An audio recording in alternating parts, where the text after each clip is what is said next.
Hi, my name is Gerhard Schwadner, and welcome to Selling Power TV. Today, we have the great pleasure of speaking with Phil Shaw.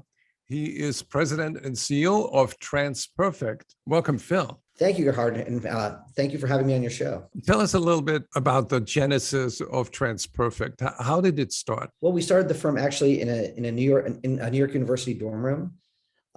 There were just two of us back in the day. We made an observation that a lot of firms were not happy with their translation services company. This is back in early 1990s.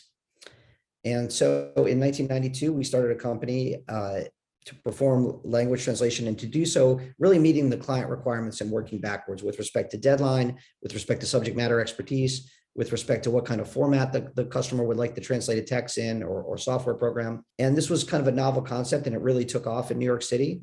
Large banks, large advertising agencies, law firms were not getting language services on the timetable that they needed to service their customers.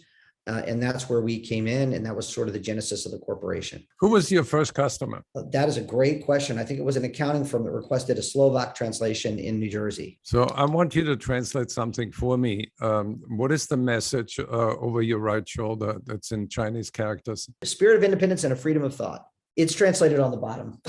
I got it.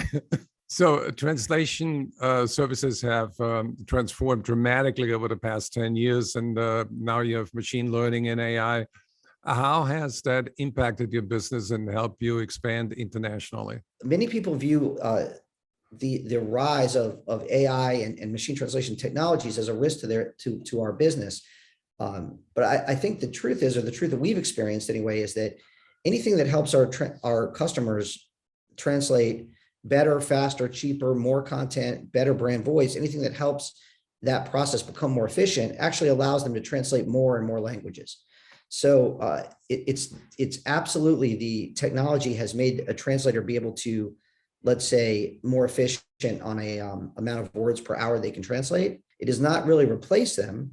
It has just allowed us and allowed customers, I think, to achieve a greater reach in their languages or a greater level of quality with their same budgets. We just surpassed 7,000 employees, and thankfully they all still have things to do to help our clients' business. I don't see that changing anytime soon. And you're doing over $1 billion in sales now. We enjoyed a year of great growth, and we moved from approximately 850 million in annual revenues to just over 1.1 billion last year. What taught you how to sell well? My brother was in sales and real estate his whole life. I grew up, my father was in real estate sales also. So I grew up around salespeople. I talk about this in some places. I think sales used to be very high pressure oriented, whereas I think now today's professional salesperson, especially in a business to business environment, is really a consultant trying to help the customer get to a better place. When you sell your services, I would imagine there are two levers you pull. One is the cost of poor translation or no translation.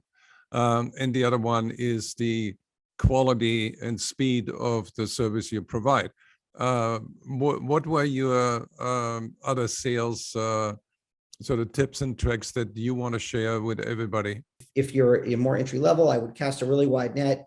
Make sure that you're using your time talking to as many particular prospects as possible. Try to qualify those prospects so you're not spinning your wheels. As you go through your career and you start getting promoted and start dealing with more complex problems, then I think the sales world change, and you need to make sure that you're solving the problem that is most acute for your customer. And if you can help your customer solve a really large problem, then you're likely to be successful. You really need to figure out who in the room is driving the decision and what is the most important thing for the customer at that time. It could be there's 10 guys in a room that you're selling to, but it's they're most worried about security, and it's the IT guys, decision which technology or service platform they're going to be using based on a security imperative. And it's your job as a salesperson, through asking questions, to really understand what the customer needs and then to link your company's solution to the customer's pain.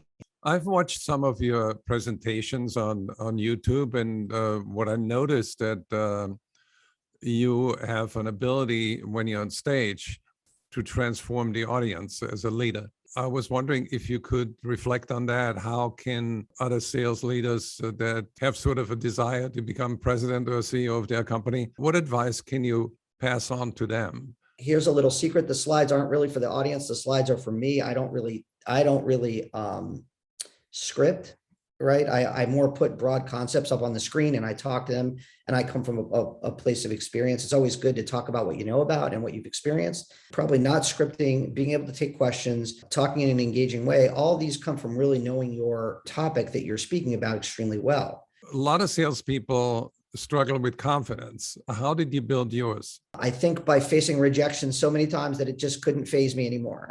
I think probably rejected more times on more levels than most in my life. It absolutely, I'm not the first person that said this, but actually how much you succeed is a function of how much you're willing to go out there and fail. That is certainly a confidence builder. Once you have faced rejection and you're still there and you're still believe in your product and believe in yourself as a salesperson, I think that that's a good, can be a good source of confidence. Yeah, it's not how many times you fail, but how many times you get up and give it another go. Well, Phil, thank you so much for spending time with us and sharing your wisdom and insights. I found this time valuable. I've enjoyed talking to you, and I hope to be back on your show one day.